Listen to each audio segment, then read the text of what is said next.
What's good, everybody? Welcome to Cream Reviews, and welcome to another edition of my favorite weekly show, Cream Reviews, the Friday shows, where I watch and review WWE Smackdown and AEW Rampage.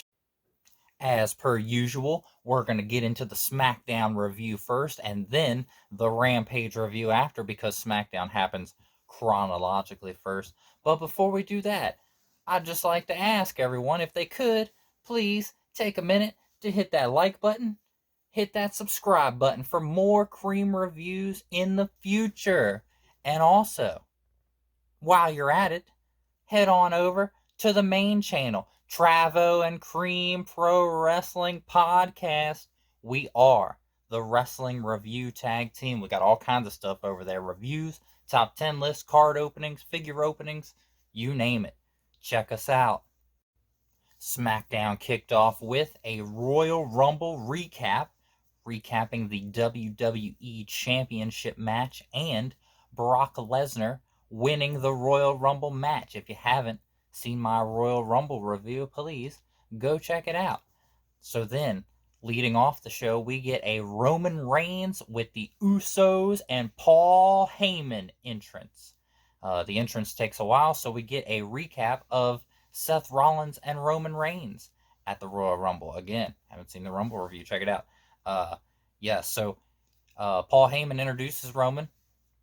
He gives an explanation as to why he turned on Brock. He says it wasn't planned, it wasn't anything like that. It was just what Paul thought was right. And he turned on Brock. Just then, Goldberg interrupts. We get his music. He comes down. He gets on the mic. He says, Roman, I acknowledge you. I acknowledge you as my next victim. Ha ha ha. Dad jokes from Bill. He says Roman is next. And they're going to have a Universal Championship match at the Elimination Chamber pay-per-view. Roman versus Goldberg. After that, we had Ridge Holland and Sheamus come out. Ridge Holland is about to have a match with Ricochet. We go to commercial. We come back. Ricochet with Cesaro. And the match begins. Ridge is beating up Ricochet on the outside. He rolls him back in. He gets distracted by Cesaro and Sheamus jawing on the outside. He rolls back in the ring. Ricochet hits his finisher for the win. Really just making Ridge Holland, young upcoming star, look like a bit of a doofus. We went to commercial and we came back, though, and it was a tag team match, playa. Didn't think there'd be a Teddy Long reference in this one. So we got Ricochet and Cesaro versus Ridge Holland and Sheamus. The ending to this. This was a good match. But the ending, far too short. I'm gonna say that a lot. There's a lot of short matches on the night tonight. Sheamus gets superplexed by Cesaro from the corner into the ring. Ridge Holland makes the tag without Cesaro's knowledge. He hits him with his finisher. It's kind of like a power slam driver type move. And he picks up the win. So Ridge Holland, after eating the L to Ricochet in the first match, redeems himself, gets the win against Cesaro in the tag match. Him and Sheamus are victorious. Next match was Jimmy Uso with his brother Jay taking on one half of the Viking Raiders, Eric, with Ivar. And this match also was very short. Jay distracts on the outside, and him and Ivar start to brawl, as the outside men do. Jimmy gets the upper hand, and he wins clean, hitting a splash on Eric for the win. The Usos will be defending their SmackDown Tag Team Championships against the Viking Raiders at the Elimination Chamber pay-per-view. Next up, we had Aaliyah and Natalya recap. They were about to have a rematch a couple weeks ago. Aaliyah had pinned Natalya to become the Guinness World Book record holder for the shortest female match in WWE at 3 seconds. So then they had a match but it was far too short yet again. Her and Natalya, they're brawling on the outside. Uh, Natalya gets the upper hand, but then loses the upper hand, and Aaliyah shoots her into the barricade. She rolls back in the ring to beat the 10 count. Natalya is counted out. Aaliyah wins by count out. Crap finish. Uh, Later on, Natalya goes into Adam Pearce and Sonya Deville's office and requests that there is a match between her and Aaliyah next week. Pinfalls and submissions only. So looking forward to that match. Probably get a way better result than we did tonight. Uh, then we had Shotzi and Drew Gulak backstage for just some unknown reason. What an odd pairing. And they're just back there so that Drew McIntyre can walk by. He had a segment next. He comes out to the ring with his sword. Drew McIntyre does. He cuts a promo. Happy Corbin interrupts, and that's going to give Madcap Moss the distraction he needs to attack from behind. But Drew sees the attack coming, points the sword at him. Madcap doesn't want anything like that. Madcap is about to make an Oklahoma joke, which is some of my favorite humor, but no. Drew says, no, don't tell an Oklahoma joke. Tell a Drew McIntyre joke. So he does something about the main event of WrestleMania being scot-free. Dad humor. Ha ha, funny. Uh, you know, that pisses Drew off. He hits Madcap with a Claymore. It was announced later that it would be Drew McIntyre versus Madcap Moss at the Elimination Chamber pay-per-view. So we are definitely building this pay-per-view card with 2 weeks left until the show. Next up, we had a recap of when Sami Zayn interrupted the Jackass premiere, or the red carpet, rather. That really did happen, apparently. So then we had Sami in Adam Pearce and Sonya's office. He's asking when his Intercontinental Championship match is going to be. Of course, he won a gauntlet match at the end of December to become the number one contender for the Intercontinental Championship. So they set the date in 2 weeks. It will be Sami Zayn versus Shinsuke Nakamura for the Intercontinental Championship, and Johnny Knoxville is invited. We'll have to see how that goes. Next up, we had Rick Boogs. He introduces Shinsuke Nakamura, as he often does. Then we had a match after commercial. Shinsuke Nakamura versus Jinder Mahal with Shanky, his young cohort. This match was not very long, which is a sentence I'm just going to keep repeating because it's going to carry over into Rampage too. Shinsuke picks up the win with the Kinshasa. So, make your Intercontinental Champion look strong going into a title defense. I like the booking here.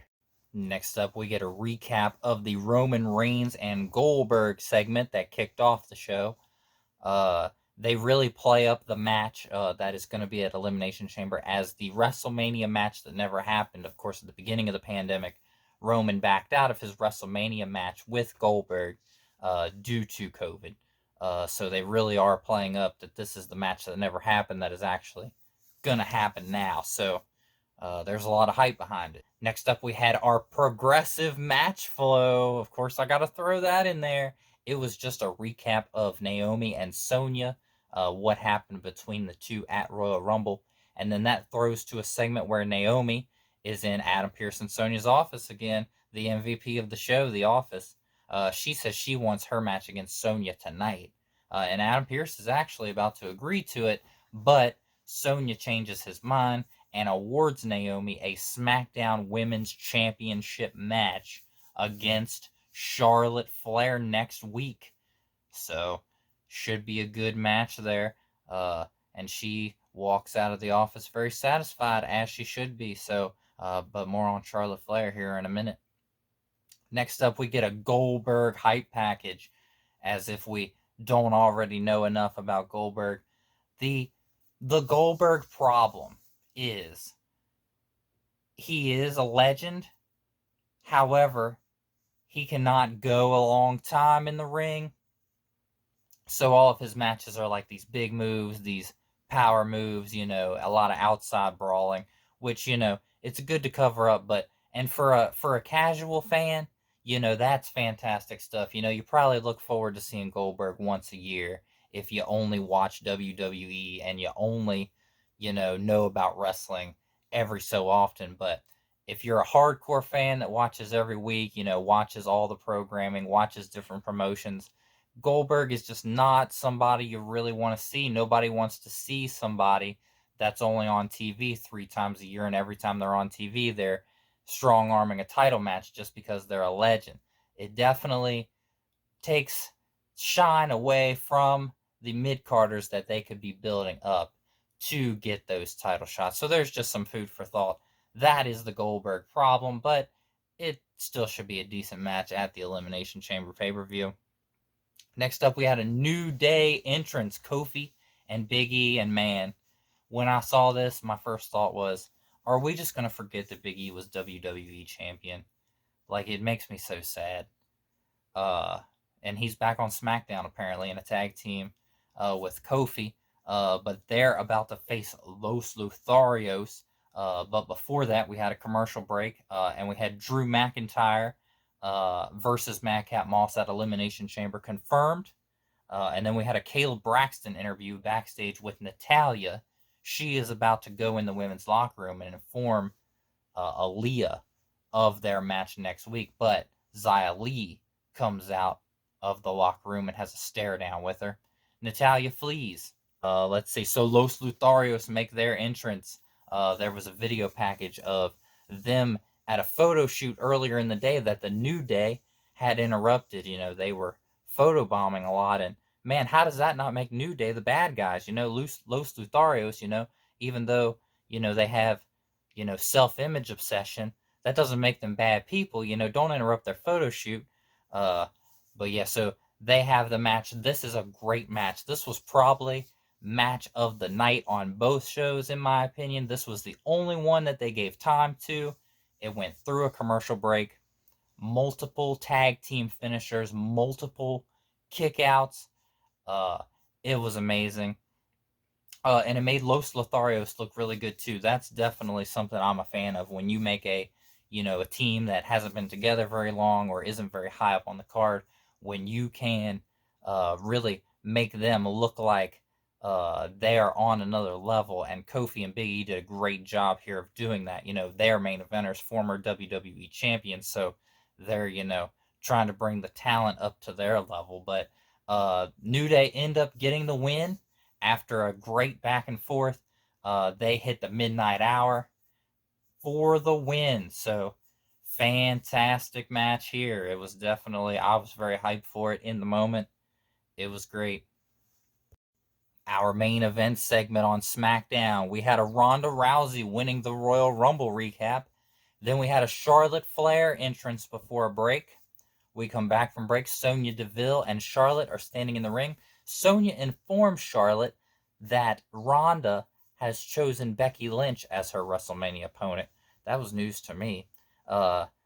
So Sonya is allowing Charlotte to pick her opponent for WrestleMania. She gets on the mic, cuts a promo. She calls out Sasha Banks, which I have been saying for weeks is going to be the women's main event match, at least on the SmackDown side. But throwing a wrench into that, here comes Ronda to bad reputation.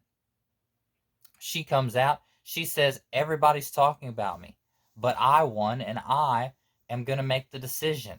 And I will see you, Charlotte Flair, at WrestleMania. So it is confirmed. It is Charlotte Flair versus Ronda Rousey for the SmackDown Women's Championship at WrestleMania. Of course, unless Naomi gets the win next week. But, that kind of makes the title match next week a little more predictable now that we know that Charlotte and Ronda are going to be the main event. They're about to brawl. Charlotte gets the last word in. That makes Ronda mad. She takes off her jacket. She's about to beat up Charlotte. Sonya jumps on her back. Charlotte flees. And then Sonya takes the finisher from Ronda, followed by an armbar. And Ronda stands tall as Charlotte flees as we fade to black. So SmackDown, a lot of quick matches, but there was a lot of good story building. They were really building to the Elimination Chamber. So good stuff. More next week. We'll be right back with our AEW Rampage review. All right, everybody, welcome back. If you're still with me, hey, please hit that like button, hit the subscribe button, leave me a comment. What would you like to see Cream review next? Yes, I appreciate all the support. We're going to get into our AEW Rampage review, and it kicked off with a match. Adam Cole, baby, versus Evil Uno. This was not a long match. As I said many times in the Smackdown review, it was mostly just dominated by Adam Cole. He ends up winning with the boom, which is his finisher. He gets on the microphone, cuts a promo afterwards. Adam Cole takes what he wants, and what he wants is respect. And he also wants the AEW championship, and he doesn't even care who has it. So I would love to see Adam Cole get a title shot, if not win the belt. I love Hangman as champion, but Adam Cole's just so great. Definitely one of my personal favorites. Even gets his own animation in my show. That's how high up on my totem pole he is. Next up, we had a great match. Sammy Guevara versus Isaiah Cassidy for the TNT Championship. And thank goodness it was on Rampage, which means it was on TNT. A little weird calling your belts by the station because you can't really control what station they're defended on, but this was a great match. The Hardy family was outside in support of Isaiah Cassidy. This was worth a watch. I don't know if it was better than the New Day and Los Lotharios match, though. I don't know if I was as into this one as I was the New Day match, but this was match of the night, definitely, for Rampage, in my opinion. Sammy goes for a shooting star press. Andrade's music hit. Andrade El Idolo. His music hits and he distracts because he has a partnership with Matt Hardy and the Hardy family. He has majority ownership of the Matt Hardy brand. So he comes out and distracts. Sammy wins with his finisher, the Go to Heck, or I think that's what it's called. Hardy family are about to attack. Andrade gets in the ring. Darby Allin's music starts playing. He comes down. It looks like he's going to side with an Andrade there for a minute. Andrade has been trying to get Darby to join the Hardy family, or the Andrade and Hardy family, whatever they're calling it. No, he steps back. He sides with Sammy Guevara. And they have a stare down. The Hardy family flees. And then Sammy and Darby have a stare down. And then Darby stares at the TNT championships. Of course, Darby Allin, former and well-decorated TNT champion, in the early era of the belt. Plus 2 of the 4 pillars of AEW. So, but I'm looking forward to a tag team match with them. Maybe they face Private Party. Maybe they face Andrade and Matt Hardy. Who really knows? But that's a couple things that I would like to see out of this. I'm excited to see where the story goes. Next, we had QT Marshall cutting a promo. He's just talking crap about Hook, which is a big mistake. You never cross Hook. Hook is a savage. But he pretty much says he's got a student, a mystery opponent that is going to take care of Hook next week on Rampage. So we'll have to see who that is. Next up, we have a Tony Schiavone interview with Chris Statlander, and she pretty much talks crap about Layla Hirsch, telling Tony that she hasn't been professional, and that leads Layla Hirsch to come up and attack her from behind with a steel chair, and then she puts the chair in her face and kicks it, and then she flees as Red Velvet comes to make the save for Chris Statlander. This feud has really grown dry on me, but I'd like to see some kind of ladies hardcore match between these two. I think the feud has become personal enough to where I could definitely see something like that happening. Next up, we had another match. We had Mercedes Martinez versus Thunder Rosa. And both women got their interests. One thing I meant to say earlier, Evil Uno nor Isaiah Cassidy got an entrance for their match. And I understand that Rampage is a taped show, and we're going to cut the entrances to save time. I do understand that. But they don't realize when they do that, it makes the results a lot more predictable. You know the guy that didn't get an entrance is not going to win the match. So that kind of bothers me there. That's a gripe that I had, but both these ladies got their entrance, and this was a very hard hitting women's match. It had a good flow. It was not very long, however.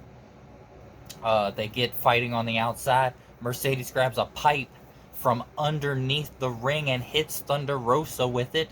A disqualification. Thunder Rosa wins by disqualification, and that's pretty unheard of in AEW. They don't do a lot of disqualification finishes, so it's pretty crazy to think about. I know they're doing it to advance story, so we'll have to see where it goes.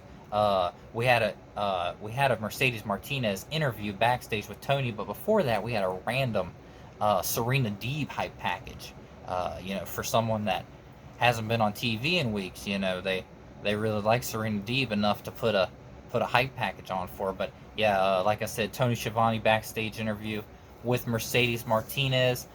Britt Baker and gang interrupt. Britt Baker, DMD, her and her goons, as I have written here.